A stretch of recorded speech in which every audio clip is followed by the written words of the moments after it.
Tignan po natin muna sila, no? Sila Donna. Kasi bukas pa po. Bukas pupunta kami ng San Fernando. Doon po. Di mo na ibutang pasadi. Ready na si Donna. Marunong pa naman siya mag-ano eh. Mabilis lang yung maka-recover pag naano siya. Hindi ka bang bubus ka buhok mo? Nag-orfano? Alin na ito? Ito pa rin sinipit-sita ng awa. Inipit mo pati yan sa buhok mo. Ipit ng niya, ano? Ipit ng sinampay. Sinampay. Ay. Tanggalin ko. Halika na. Ito na. Pag-iba di? Eh, baka daw makan matatabakan. Sama mo na yan, anak mo. Wala namang may iwanan dyan. Ayan, samahan po natin sila sa ano, munisipyo. Sa DSWD. Kasi willing naman po si Donna magpa-rehab. Ano, para daw gumaling siya.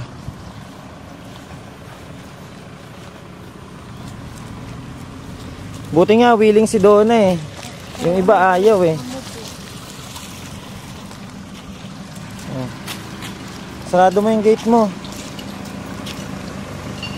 Ano, ready ka na? Ha? Makipag-usap ko dun sa DSWD ha? Para maano ka na, ma-admit, ma-rehab ka. Yan ang kayo sa unahan. Yan po at pupunta po muna kami ng DSWD. Kasama natin si Donna at saka yung kanyang nanay. Tapos yung anak niya.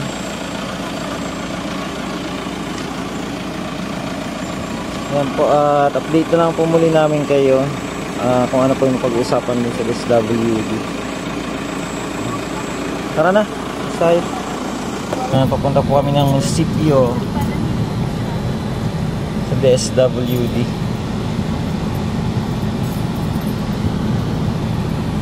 Dito yata may wala daw dito daan. Mahirap no. Ikot ka na lang Babay daw. Babay daw sabi ng anak ni Donna oh. Babay na kay kuya. Tulog. Si kuya mo, tulog daw. Ayan po si Donna at sayang po ano, kasakaling maka ano pa, malagpasan niya yung ganong sitwasyon niya. Willing naman po siya, willing siya magpa-rehab. Ayan at maganda po yung magapan habang maaga pa. At punta po muna tayo sa ano, DSWD.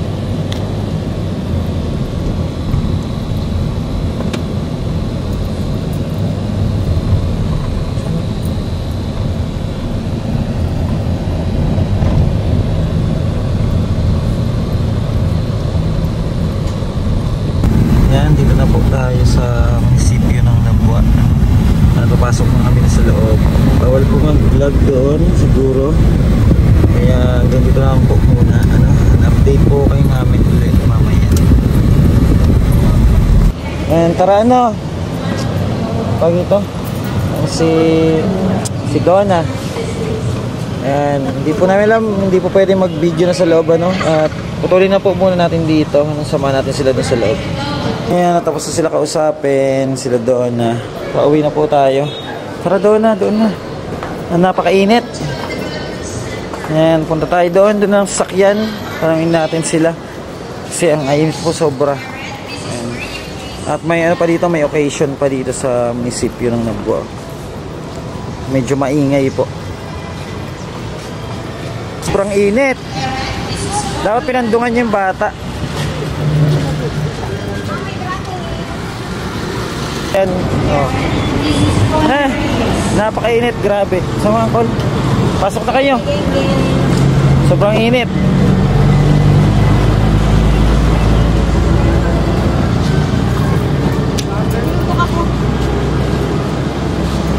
Yan at sobrang init po. Ano? Ay. Grabe ang init. Bali babalik na tayo. Ano pong sabi ate? Ano sabi siya? Kahit po na mag Tagalog po. Kailangan po bukas na pumunta ng San Fernando din. San Fernando, saan po yun? Kasi unahan po yata ng Naga na yan, lampas ng Naga. Wala ng Naga? Kasi mag-DDE daw. Pag DDE daw. DA. Yun lang po ang sabi. Ano daw gagawin daw po doon? Yun kung ano, ano yata siya. Kailangan ma-examine po. Examine pa. Tapos pagkatapos daw doon, Ang susunod po yata ang proseso pa bago daw, yan muna po ang una, tapos medical. tapos babalik ulit dyan Opo. sa kanila. Opo. Mga anong oras daw po bukas? Dapat daw po maaga. Maaga? Mga anong oras na maaga daw? Wala pong sinabing oras, basta kailangan Binigay sa inyo agahan kasi address. medyo malayo po. Binigay po sa inyo address. Yun lang daw po yung alam niyang ano eh. Ano? Ano na lang daw sa Google Map. San Kasi Fernando, nag-ano na ano? po ako dati dyan eh. Nag-inquire na po ako. San Fernando. May cellphone lang. Hindi ba pwedeng i-google lang natin San Fernando? Barangay po yun eh. Dapat Hindi ko lang po klaro. alam kung may parte hindi niyo po panikwas. na ano kasi daw yung eksaktong ano. Kasi ang San Fernando, lugar lang yan. Wait lang, isipin ko. Yun po yung sabi. Hindi niya rin may ano sa amin. Tinatanong ko po.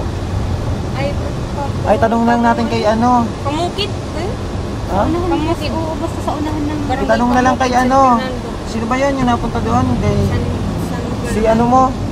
Anong, Barangay Pamukit. so nag-iyan sa to kay, kanina? kay Sir Deliva. Oo, kay Sir Diliba. Ayun, kay Opo. brother. Itanong natin mamaya sa kanya kung saan yun, San Fernando sa Nanang Naga. Opo. Layo-layo yun ah. Kaya Ilang sabi, oras biyahe dun? 2 hours? kailangan daw 3 po maging maaga. hours yata biyahe dun eh. Yan po, tatanong po muna namin dun sa nagano, yung lumapit din po sa atin para matulungan to si ano si Donna. Si Sir Deliva ba yun? Ronel ba yun? Ronel? Sir Ronel Deliva, ano, para po mapunta daw dun sa ano? San Fernando? San Fernando daw po. Hindi namin alam, hindi daw sinabi sa kanila yung address eh. Ba't naman di sinabi yung pinaka-exact address? Kasi alam yung eksakto. Hindi rin nila alam. Tapos ano naman daw po yun, tuloy-tuloy naman daw na ano, kung sakali ma-admit si ano. Opo, kailangan daw po yun na Kailangan exam muna yun. muna. Tapos, pagkatapos po nun, balik kami dito ng munisipyo. Tsaka mag-aano ng Medical. medical.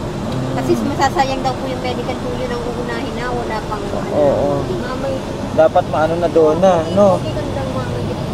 Pero willing ka naman doon na, di ba? Opo naman. Kasi parang maayos na po sa kama. Ano na, may bus na po din sa may ano. Makapagtrabaho ka. Kawawa naman yung anak mo, oh. Tingnan mo. Para maayos mo yung buhay mo. Sayang. Kasi di Napaka ko- bata dati pa. nag-email ako saka sa may Albayda. Nagtulungan ako. Nagtuwa ko.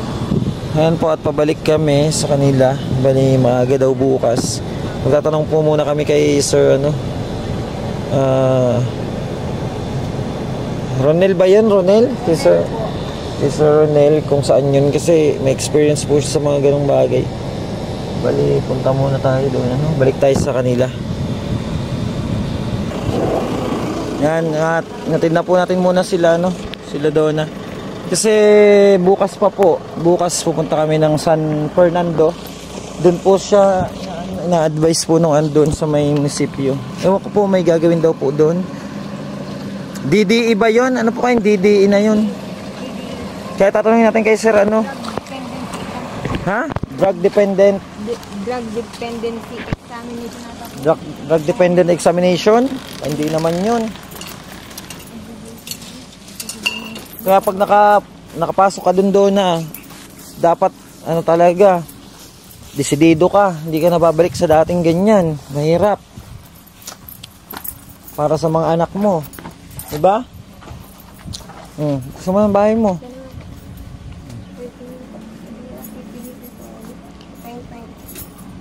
O bukas tatanungin muna natin si ano ha, Sir ano. Ang pangalan nun? Ronel. Si Brother Ronel mo. Kasi parang doon po siya Doon siya nag-ano dati? Anong sabi po sa kanya nung sa ano? Dapat daw kung papasok, decided, ano, buong loob. Opo. Na bukal sa loob niya. Bakit daw po kung sakaling ano, pag lumabas siya? Depende po yun sa behavior niya. Pag ano siya, maganda yung performance niya at talagang totally na nakikita yung magandang pagbabago niya, madali naman makalabas. Pero wag daw ulitin. Wag dapat willing sa bukal sa loob niya na. Oy, Hindi niya nababalikan. Pakinggan mo yung sinasabi ni mama mo. Hindi niya nababalikan yung yung dating ano niya. Kasi useless din naman. Kung tutulungan siya pagdating ng oras, wala naman sa loob niya, wala din mangyayari. Sayang lang yung pagtulong sa kanya. At Kaya nga. mostly kay Kaya doon na ha. Doon na. Yes po. Pinakinggan mo yung sinabi doon. Dapat bukal sa loob, willing. Saka Tsaka nakakahiya kay Sir magbabase din Ben. po kung maganda talaga yung program nila tungkol sa mga sa may Baka naman pag galimbawa, okay ka na doon, tapos paglabas mo, ganun na naman. sana nga po hindi mangyari kasi Nasa sayo kasi yon. Doon na. Hindi yun Hindi ano. pwedeng oo, wala hindi. kang wala kaya nga kang po goal sa buhay mo na. mag-a-apply niyan at magpapa-admit para po yung sa pansarili level po. Tapos pag labas mo, yung Gusto niya. trabaho ka para gusto niya malibang ka. magtrabaho. kasi hindi ko lang po alam kung sa may school kasi parang in conflict na kasi yung dalawang anak ko tapos parang nahihirapan daw po. Yung Nilililax na ba pag-aaral, yun? Kaya magtrabaho ka na lang. Oo. pwede naman Sir Ben. Oo. Hanggang gusto niya na okay Kasi, ka na. Anytime naman kahit may anak ka na pwede kang magtapos. Pag sana po sa paglabas is may automatic po yung estabilisado pong mapapasukan na trabaho para yung Yun po ang gusto income niya, po para sa pang sariling pang buwan-buwan. Tapos Hindi po malilibang ka. Malilibang siya. Tapos iwasan mo na ang barkada na hindi magandang maidudulot. Doon na. Kalimutan niya na yun. Oo. Kahit si Sir Ronel nagsasabi, nag-advise sa'yo. Kalimutan mo kasi ang barkada. Kalimutan mo yun. Andyan lang yan. Pero pag halimbawa ikaw na yung nangailangan, wala yan sila. Wala yan. Maniwala ka doon na. Maraming barkada na iba-iba kasi ang barkada. May mabuti, may doon na mabuti. Mag-soft drinks ako na iya